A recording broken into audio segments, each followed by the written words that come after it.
I'd like to talk to you about the Armenian national identity instead of the, as opposed to the individual identity. And in order to talk about the national identity, I think as a nation we have to know our history. How have the others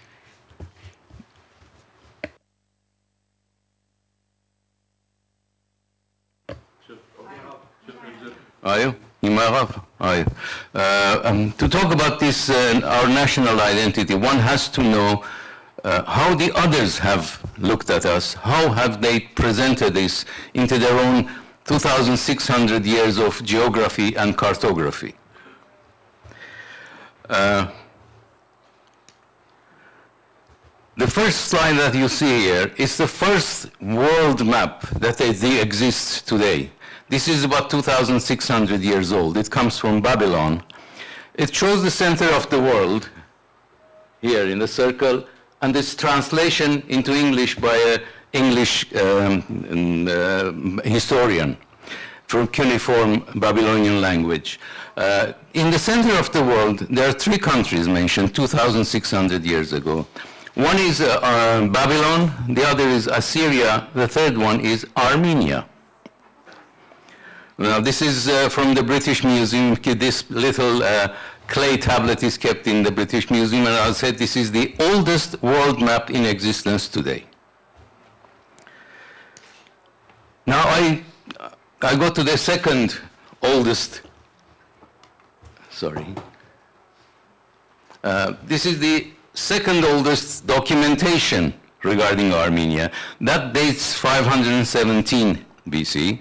And it's come from Darius the Great's inscriptions in Behistun in Iran, where it talks about, Darius says that in the neighboring Armenian there were political troubles, and I sent my Armenian general to see what is going on.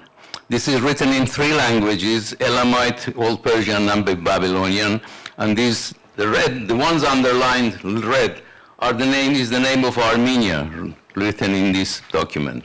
But why am I showing these two?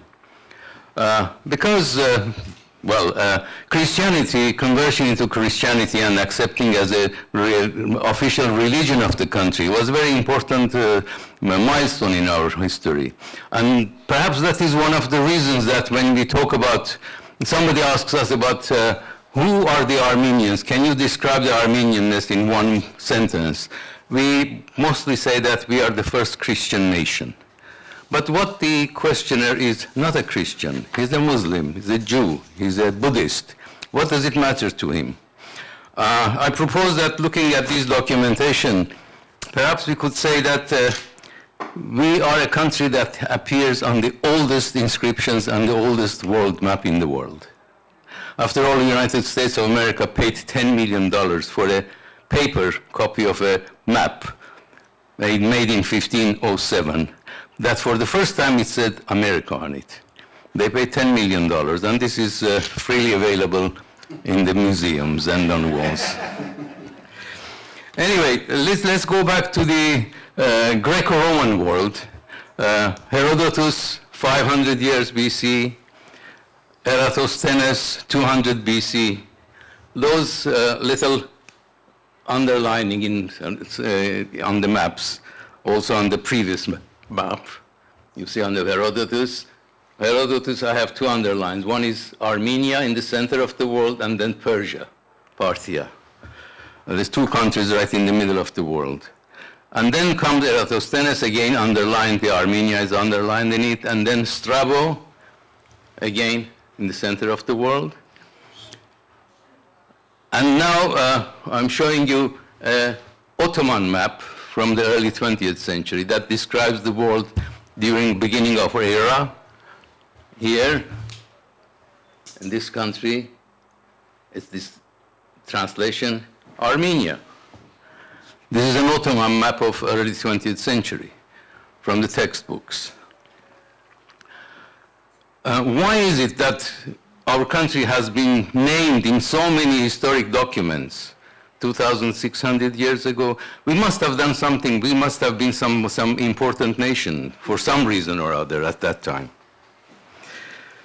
Now, let us look at the countries that existed in that area, which is Asia Minor, Middle East, and south of the Caucasus. 2,000 years ago, all these countries listed here existed in South Middle East and South Caucasus and Asia Minor.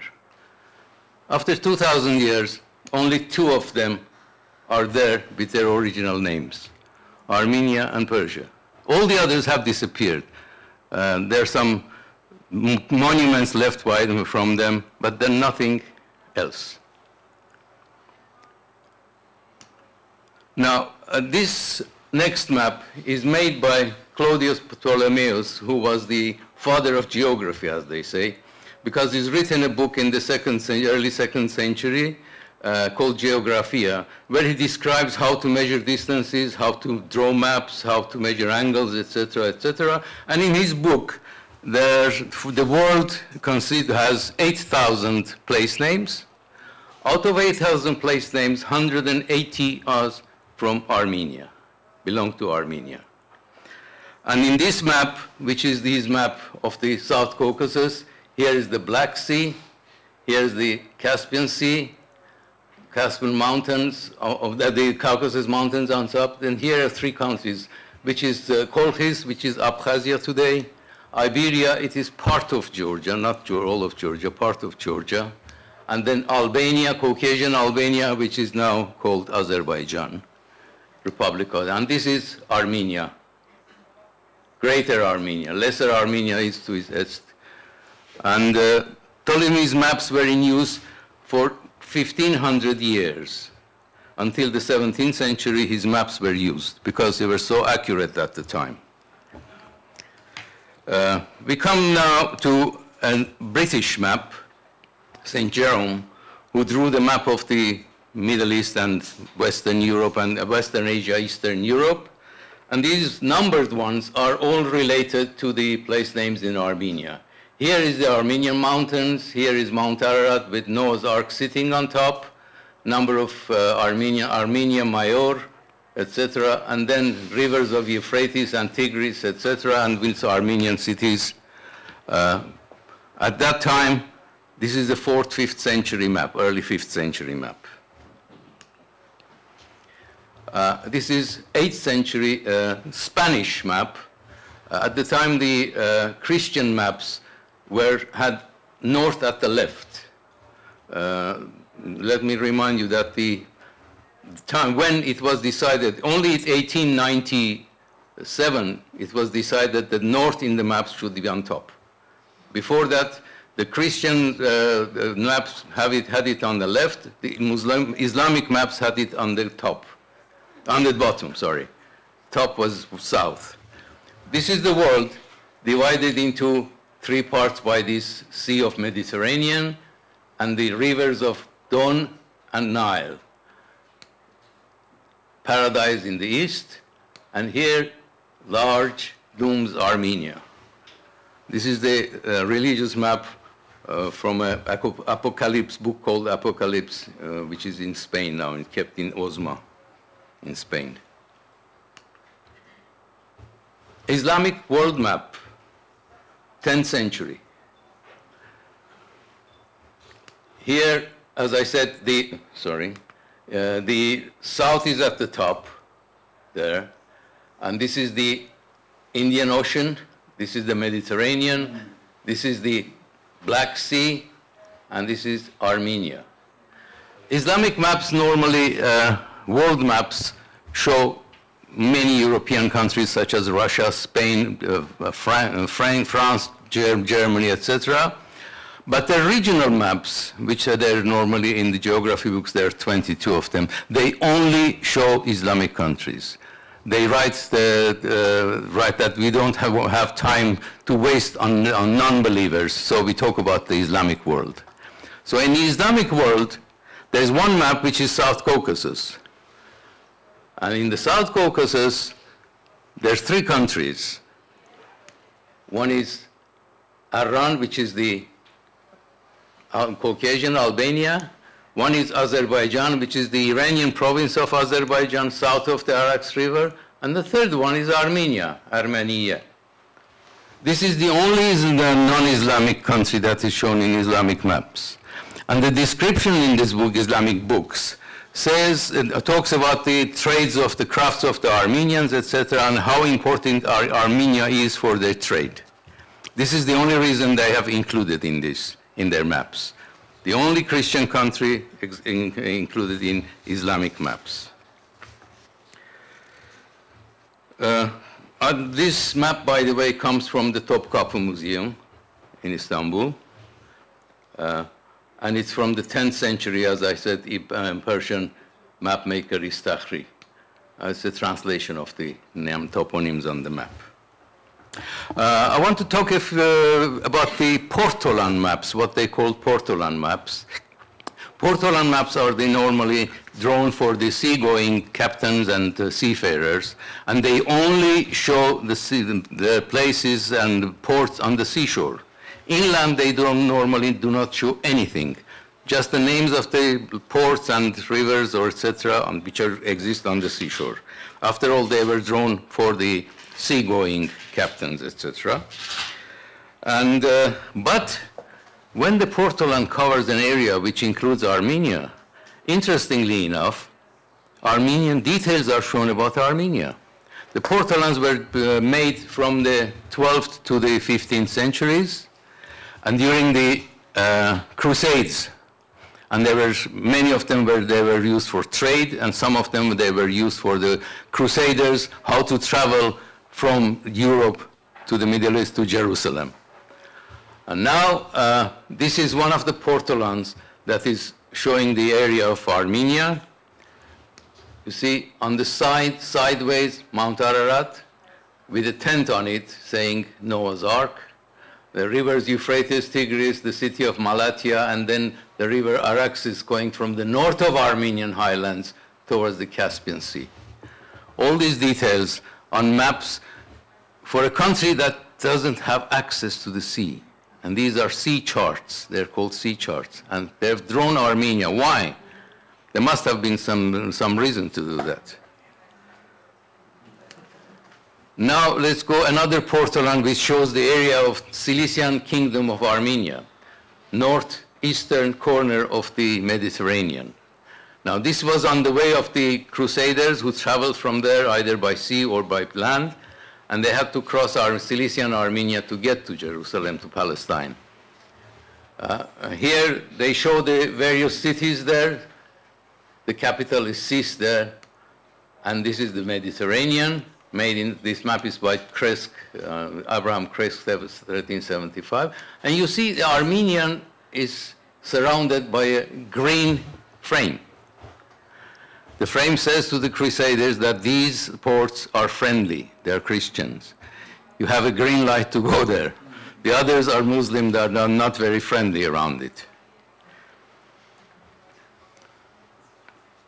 Again, somehow, the Cilician Armenia, which was a trading partner with European, various European trading centers, has been important so that the almost all Portolan maps show Armenian Kingdom of Cilicia.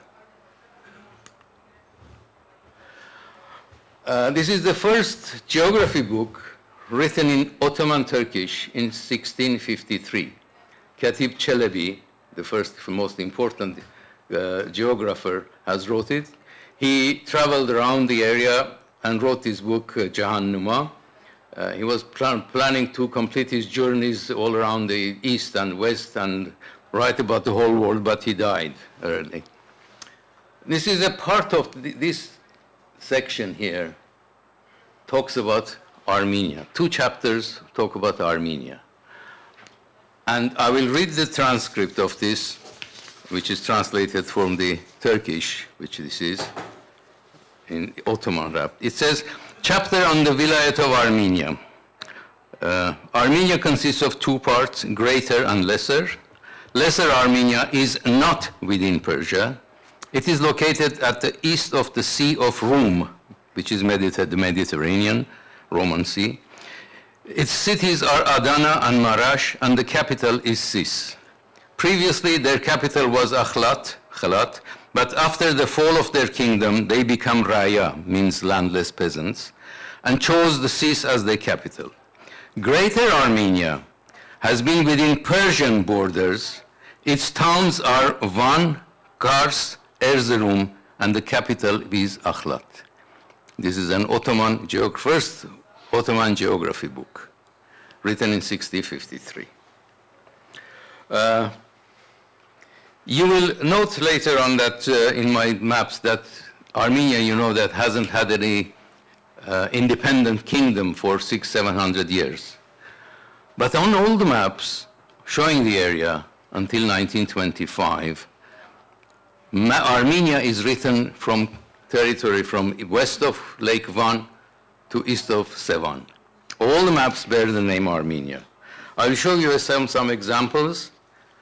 And by the way, in the previous, in Çelebi's words, Van, etc., Erzurum and Kars were in Persia. But at that time, Ottoman Empire and Persia were at war, and the borders kept shifting over the Armenian territories. So next map is a French map of 1676, Duval. You see, the border has gone there, and Van has been left inside the Turkish territory. Now, Van and Akhlat and Erzurum, the Armenian cities, are inside Turkey. Another 50 years, the borders change again. This time, Persia has taken the territories up to Lake Van, and now north towards Georgia, including Georgia.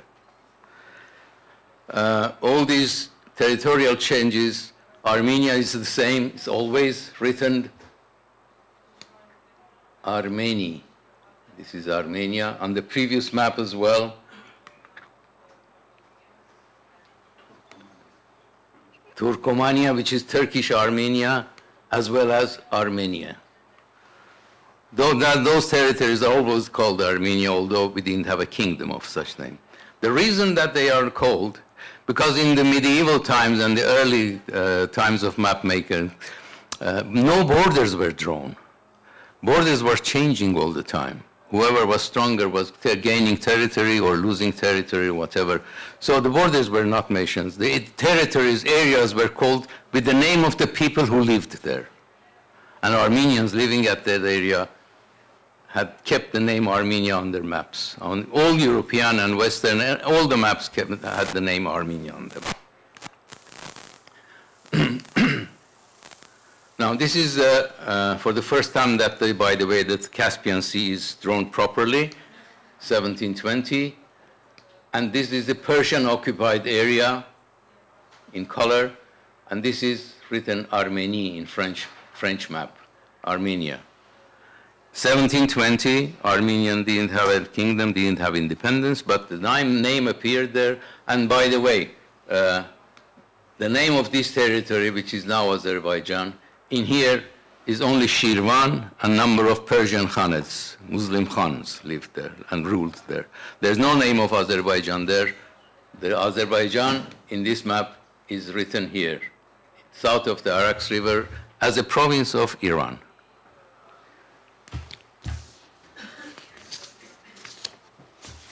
Here is again a map of Caucasus. Now the Iranian Qajars lost power, and the Tsarist Russia gained power, and they came and occupied all the region that belonged to Persia. Armenia is written from there to there. This is the the border of the Ottoman Empire. Here is the border of the Persia, which is as it is today, and the north of it is all Russian territory. Now Russians have occupied Armenia.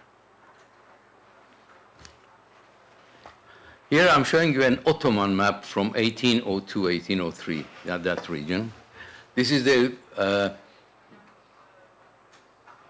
Ottoman Empire in Asia. This is whether I want to mention to Carol about the name Anatolia.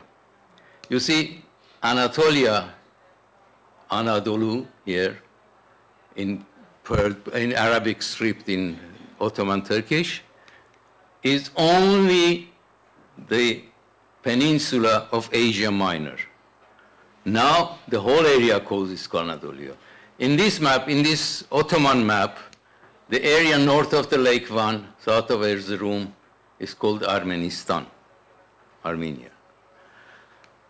South of Diyarbakir, Kurdistan. And Azerbaijan is the Iranian province south of the Arax River. And this has nothing to do with the Armenian. It's an Ottoman map, 1802. And the same thing repeats in Ottoman map of 1877. This is it's called war map with the rough war in Russia in 1877. That's the map at the time when the Russians occupied Kars and included Kars in their territory. Here you can see again Ottoman Empire, this is the whole area. Anatolia is only this part. Again, peninsula. This is Anatolia, and it said Armenia this time here, again. Again Kurdistan, again Azerbaijan, and north of the Arax River, where today's Republic of Azerbaijan is, it says Shirvan, Dagestan, and Georgia. By the way, being an Armenian, I cannot say, can't prevent myself saying it, that from the countries that I show you existed in 2,000 years ago in the territory, only two survived. One is Armenia, one is Iran, Persia, who have more than 2,000 years history. The other neighbors, our other neighbors, such as Georgia. Georgia was created as Georgia in 1008 AD. In other words, 1,500 years after Armenia. Before that, there were a number of kingdoms there, Mingrelia, Iberia, Imereti, various, but there was no Georgia name Georgia. The name of Turkey appeared in the maps in the 14th century, during the 14th century.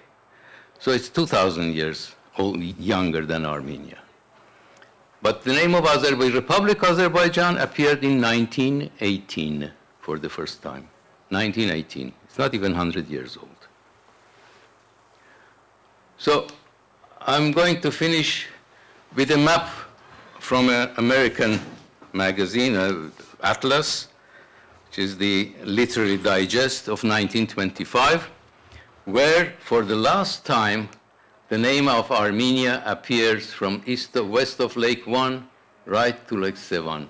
Although Soviet Armenia existed then, there are these borders, etc. But again, the map says Armenia on the territory that the Armenians used to live. But because of the Armenian ethnic cleansing, after 1923, this name disappeared. Now, all the above could only be a quick glance into the borders of Armenia and a proof that Armenia must have been important enough then. I don't know what our ancestors did to elevate the name of Armenia to this status that it appears everywhere. However, we should ask ourselves, what did we do or we did not do to lose that position from those elevated areas? Thank you.